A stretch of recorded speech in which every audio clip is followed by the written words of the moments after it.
Olá pessoal, mais um exercício de calorimetria, agora envolvendo a parte de mudança de temperatura e a parte de mudança de estado físico. Deseja-se transformar 100 gramas de gelo a menos 30 graus Celsius em água a 50 graus Celsius. Sabe-se que o calor específico do gelo vale meia caloria por grama grau Celsius e o da água 1 caloria por grama grau Celsius, e que o calor latente de fusão do gelo vale 80 calorias por grama. Qual a quantidade de calor em calorias devemos fornecer a esse gelo? Bom, pessoal, nesse exercício, a gente precisa tomar um cuidado em saber quais são as etapas que o gelo precisa passar para sair de menos 30 graus Celsius, que é a sua temperatura inicial, até ele virar água a 50 graus Celsius. Eu montei esse gráfico aqui do lado para auxiliar nesse raciocínio. Quando o gelo está inicialmente a menos 30 graus Celsius e ele começa a receber uma certa quantidade de calor, essa quantidade de calor não vai fazer com que o gelo já comece a derreter. Ele não vai começar a mudar o seu estado físico no momento que ele recebe calor. Como ele está a menos 30, primeiramente o gelo ele precisa atingir a sua temperatura de fusão, a temperatura que ele muda do estado sólido para o líquido. Então a gente tem inicialmente o gelo a menos 30 graus Celsius, o gelo está a menos 30, e quando ele começa a receber calor, ele primeiramente ele vai atingir a temperatura, se ele recebeu uma quantidade de calor suficiente, ele vai atingir a temperatura de mudança de estado físico, que seria a temperatura de fusão, a 0 graus Celsius, que é o que está representado aqui no gráfico. O gelo estava a menos 30, e quando ele começa a receber uma determinada quantidade de calor, ele atinge a temperatura de 0 graus Celsius. A partir desse momento, quando você continua a fornecer calor para o gelo está a 30 graus Celsius, está a 0 graus Celsius. Quando você continua a fornecer calor para o gelo, ele começa a mudar o seu estado físico, ele começa a derreter. E durante esse processo, quando ele vai mudando o seu estado físico, a temperatura dele não muda. A temperatura dele permanece a mesma, a 0 graus Celsius. Então, a gente sabe que durante essa mudança de estado físico, eu tenho aqui o gelo virando água, né? O gelo está derretendo, então a sua temperatura não vai estar mudando. Ele não muda. Inicialmente a gente só tinha gelo, na primeira etapa era gelo a menos 30, virando gelo a 0 graus Celsius. Agora, o gelo, como ele atingiu a temperatura de 0 graus Celsius e você continuou a fornecer calor para ele, ele começou a derreter. Ele vai virar água. Quando chega nesse ponto aqui do gráfico e você continua a fornecer calor, aqui ele já derreteu totalmente, ele já está no estado líquido, e quando você começa a fornecer calor para ele a partir desse momento, ele vai agora sim, a água, né? Só temos água, só temos o estado líquido, e aí ao continuar fornecendo calor, a sua temperatura vai ser elevada. E no caso desse exercício, ele quer que a água atinja a temperatura de 50 graus Celsius. Então, a partir desse momento, a água que estava a 0 graus Celsius, ela vai virar água a 50 graus Celsius. É isso que o exercício está querendo aqui. Ele vire água a 50 graus... O gelo inicialmente a menos 30 se transforma em água a 50. Então, a gente precisa analisar cada etapa. Não adianta a gente pensar simplesmente que houve uma mudança, uma única mudança de temperatura de menos 30 a 50 e tentar já aplicar diretamente a expressãozinha do que macete Massa, calor específico vezes a variação de temperatura. Não adianta você vir e tentar aplicar essa variação de temperatura aqui nessa fórmula e achar que você já vai ter a resposta da pergunta do exercício. Então, eu preciso analisar cada etapa, eu preciso ver o que acontece com o gelo, porque nesse caso, ele passa por temperaturas em que, nesse intervalo de temperatura que ele está me fornecendo, ele muda de estado físico. Então, como ocorre essa mudança de estado físico, a gente precisa ter esse cuidado em analisar todas as etapas. Quando que o gelo permanece ainda no estado sólido? Seria aqui nessa primeira etapa. Ele está a menos 30 e chegando até zero, ele fica no estado sólido. A partir desse momento que ele chegou na temperatura de fusão, que é zero, ele vai começar a derreter. Então, a gente tem aqui o estado sólido mais líquido. O sólido está se transformando em líquido. É o processo de fusão. A partir desse momento, quando volta a acontecer a mudança de temperatura, eu tenho já o gelo totalmente derretido, eu tenho água, tenho o estado líquido aqui. Então, agora, quando eu tenho um único estado físico, ocorre a variação de temperatura. Quando eu só tenho um estado físico, ocorre mudança de temperatura. Quando eu tenho mudança de estado físico, a gente está considerando aqui substâncias puras, a temperatura permanece constante.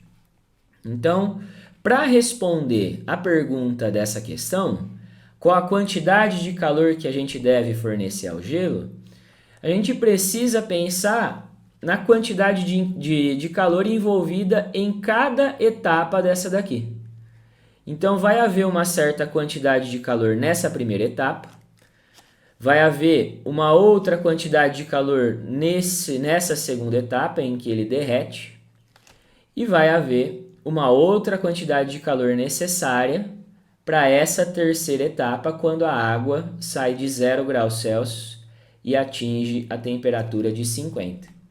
Então, a pergunta que eu devo me fazer, pensando em cada quantidade de calor, é se está ocorrendo mudança de temperatura ou se está ocorrendo mudança de estado físico. Pensando nessa primeira quantidade de calor, a quantidade de calor Q1, nós estamos analisando a mudança de temperatura do gelo.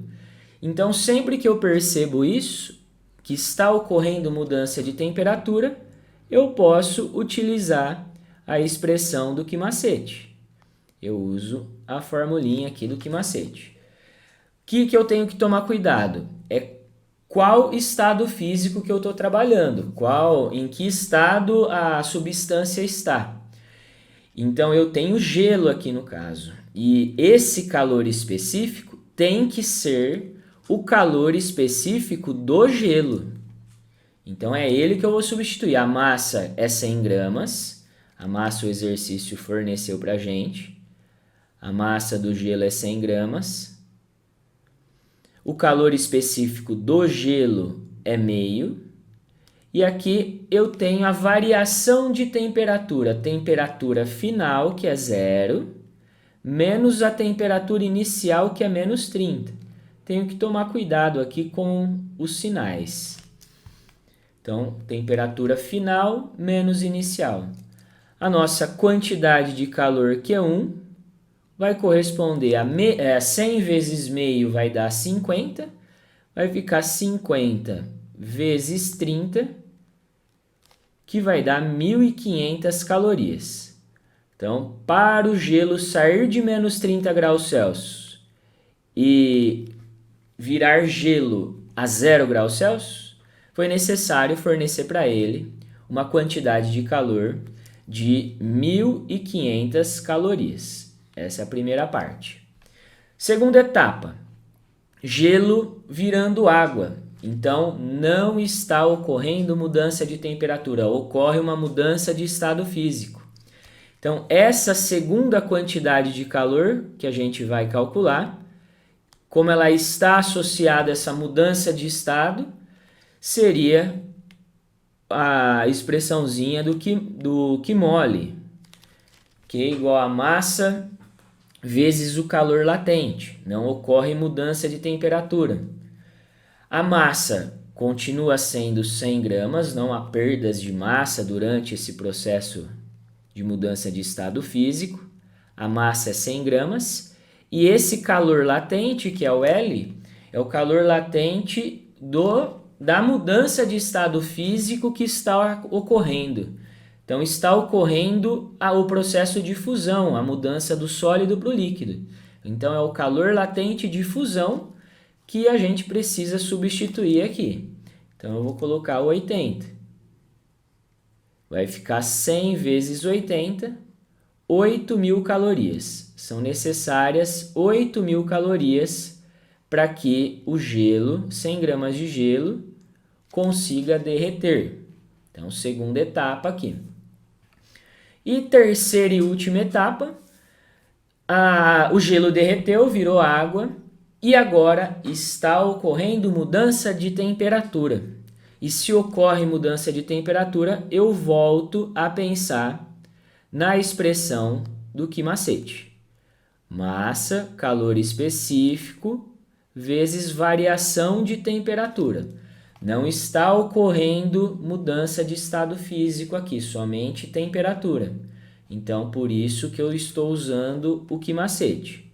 Então, a quantidade de calor dessa terceira etapa vai ser a massa da água agora, né? O gelo já derreteu. E o calor específico que eu tenho que utilizar nessa terceira etapa é o calor específico da água, que o exercício forneceu também, que vale 1 caloria por grama grau Celsius. Então, vezes 1. E a variação de temperatura seria a variação de temperatura somente da água, não é a variação de temperatura total aqui do nosso problema, é somente dessa etapa. Temperatura final, que é 50, menos a temperatura inicial da água. A água estava inicialmente a 0, né? O gelo derreteu a 0. Então, fazendo essa continha, 100 vezes 1 vai dar 100 vezes 50. ΔT é 50. Então, temos aqui mais 5.000 calorias. Então, o exercício está pedindo para a gente qual a quantidade de calor em calorias que a gente deve fornecer para o gelo para que ele consiga sofrer essa mudança. Então, agora basta a gente somar essas 3 quantidades de calor. A quantidade de calor total que o gelo recebeu nesse processo foi 1.500 mais 8.000 mais 5.000. Então, a quantidade de calor total vai ficar 1.500 mais 8.000, 9.500. Então, 9.500 mais 5.000, que vai dar 14.500 calorias. 14.500 calorias. Então, só para a gente completar esse gráfico, eu vou colocar agora essas quantidades de calor, as quantidades de calor em cada etapa. Então, nessa primeira etapa, de menos 30 até 0, o gelo recebeu 1.500 calorias. Eu tenho aqui uma quantidade de calor de 1.500. Porém, aqui no gráfico, para preencher esse gráfico, a gente precisa tomar um cuidado com os dados, ao substituir os dados, porque aqui nessa segunda etapa, eu sei que o gelo recebeu 8.000 calorias. Eu não vou vir aqui no gráfico e colocar 8.000 aqui. 8.000 ele recebeu depois de ter recebido 1.500. Então, o que eu preciso colocar no gráfico é a soma dessas duas quantidades. Eu tenho que pôr nesse próximo ponto 9.500 calorias. 9.500. Então, aqui na primeira etapa ele não tinha recebido nada, e aí ele recebeu 1.500 calorias para sair de menos 30 e chegar até zero. Na próxima etapa, nessa segunda etapa, ele recebeu mais 8.000 calorias. Então, ele já tinha recebido 1.500 e recebeu mais 8.000. Então, o total que ele recebeu até esse momento foi de 9.500 calorias. E na última etapa, ele recebeu mais 5.000 calorias. Então, se ele já tinha até esse momento recebido 9.500, ele vai receber mais 5.000. Então, a quantidade de calor final aqui que ele vai, ou total que o gelo recebeu, foi de 14.500 calorias. Então, pessoal, esse exercício ele é interessante porque envolve essas duas partes da calorimetria, mudança de temperatura e mudança de estado físico. A gente tem que ter um cuidado, como é uma única substância, a gente precisa parar para pensar se durante a mudança de temperatura que o exercício está sugerindo, a substância vai passar por alguma temperatura em que ela muda seu estado. Então, como entre menos 30 e 50 estava a temperatura que o gelo muda de estado físico, que é o 0 graus Celsius, a gente precisa dividir o problema em etapas. Primeiro eu penso na parte em que ele vai atingir a temperatura de fusão, ele sai da temperatura inicial e atinge a temperatura de fusão. Ao chegar na temperatura de fusão, ele vai precisar derreter e depois ele vai novamente, a água aqui no caso, vai mudar a sua temperatura. Cada etapa tem uma fórmula específica, né? Quando há mudança de temperatura, eu utilizo o quimacete, e quando há mudança de estado físico, eu utilizo aqui o quimole. Então, preciso ficar atento com esses detalhes, né? Porque é uma questão não muito difícil, porém, muito aluno acaba errando esse tipo de questão porque às vezes vem na cabeça dele somente a fórmula do quimacete, ele aplica ela já nessa variação de temperatura e acaba perdendo a questão por bobeira. Então é isso, pessoal. Espero aí ter ajudado vocês com esse exercício.